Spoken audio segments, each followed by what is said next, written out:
Assalamualaikum warahmatullahi wabarakatuh. Selamat pagi para mahasiswa sekalian. Hari ini kita akan melakukan kuliah daring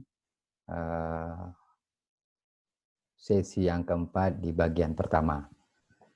Baik, kita mulai saja. Mudah-mudahan semuanya sehat selalu, berada di tempat masing-masing, di kampung ataupun di rumah masing-masing.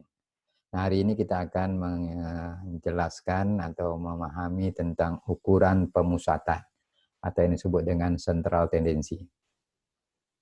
Nah, ukuran pemusatan atau central tendency atau kita sederhana dengan istilahnya nilai tengah.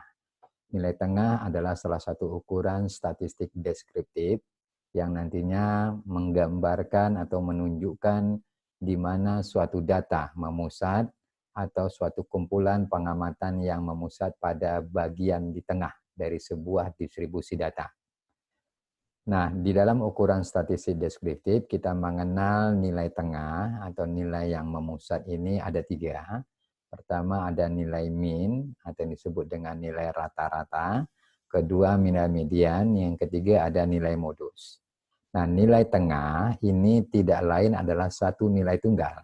Satu nilai saja yang nantinya kita gunakan untuk mewakili sekelompok data yang menunjukkan di mana pusat data itu.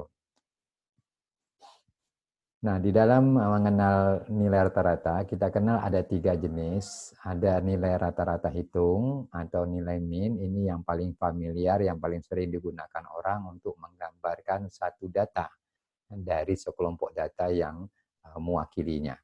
Yang kedua ada rata-rata geografi, yang ketiga ada rata-rata harmonik. Nah, karena kita memiliki keterbatasan waktu perkuliahan, untuk semester ini tentu kita ambil saja bagaimana cara menghitung nilai rata-rata yang sangat familiar digunakan nantinya baik di dalam menggambarkan satu kelompok data pada saat melakukan penghitungan. Nah, yang pertama harus kita pahami adalah sifat-sifat dari yang kita kenal nilai mean itu. Sudah saya sampaikan tadi, nilai mean adalah nilai yang mewakili dari satu kelompok data. Jadi dia hanya satu data saja atau data tunggal yang nantinya mewakili dari satu kelompok data. Kemudian yang kedua, bahwa nilai rata-rata ini paling sering digunakan, paling familiar di dalam menggambarkan atau menyimpulkan sekelompok data. Nah, sifat yang ketiga bahwa nilai mean itu lebih stabil. Lebih stabil artinya lebih dapat mewakili sebenarnya nilai tengah ketika data yang kita miliki itu distribusinya normal. Nah, artinya kalau datanya tidak ada data-data yang menyimpang, maka menggunakan nilai mean untuk mewakili satu kelompok data itu lebih dianjurkan atau lebih direkomendasikan karena nilai mean ini lebih stabil pada data-data yang berdistribusi normal. Sifat yang keempat dari nilai mean adalah paling reliable, paling konsisten di dalam atau digunakan pada saat penafsiran atau melakukan peramalan. Di paling reliable artinya dia lebih konsisten karena kestabilan tadinya. Karena datanya stabil, ketika kita menggunakan pada data yang berdistribusi normal, sehingga dia lebih reliable. Cuma kelemahan di dalam nilai rata-rata ini adalah sangat dipengaruhi oleh nilai-nilai ekstrim. Nah, makanya kalau ada satu kelompok data yang dapat kita identifikasi nantinya ada nilai-nilai ekstrim, itu sudah otomatis distribusi datanya tidak normal.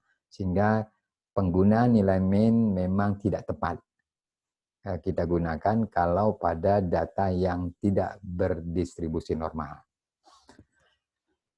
Kemudian bagaimana cara melakukan penghitungan nilai mean? Nah, penghitungan nilai mean bisa kita lakukan berangkat dari sumber datanya. Apakah data yang kita miliki itu berbentuk data tunggal? Maka kita akan melakukan penghitungan menggunakan rumus mean data tunggal. Kalau datanya sudah berasal atau sudah kita sederhanakan dalam bentuk kelompok-kelompok data atau data-data yang sudah dibuat kelas-kelas intervalnya, maka kita bisa menghitung menggunakan rumus yang memang khusus untuk data yang berkelompok. Nah, pertama kita lihat cara penghitungan nilai min yang berasal dari data tunggal.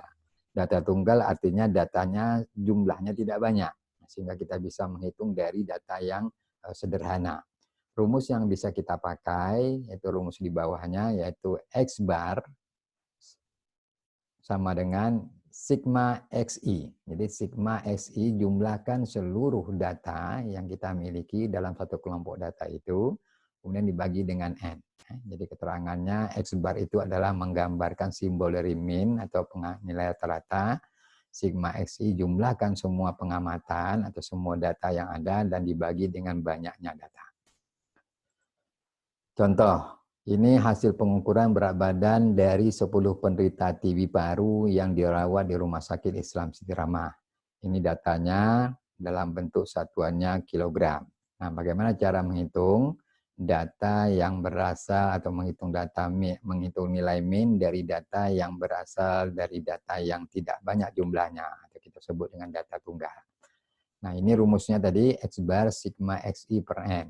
Maka kita jumlahkan saja seluruh data yang ada, kemudian kita bagi dengan banyaknya data atau banyaknya pengamatan. Maka kita dapatkan rata-ratanya adalah 62 kg. Nah, ini yang dapat kita simpulkan bahwa rata-rata berat badan dari 10 penderita TB paru yang dirawat di Rumah Sakit Siti Rahmah yaitu 62 kg. Nah, yang kedua, untuk menghitung nilai rata-rata atau nilai min yang berasal dari tabel distribusi frekuensi yang belum berkelompok. Jadi dari distribusi data atau data tunggal tadinya mungkin banyak, ada 30, 40, maka kita bikin kelompok saja bentuk tabel sederhana yang menggabungkan frekuensi dengan angka ataupun berat badan yang sama. Ini datanya, kita misalkan ada 50 orang, 50 berat badan yang 50, kemudian ini frekuensinya masing-masing. Ya, ada yang berat badan 68 kg, ada 4 orang. Jadi jumlah respondennya atau sampelnya 32 orang. Nah, cara penghitungannya sederhana saja. Kita modifikasi sedikit rumusnya menjadi X bar sigma Fx per N.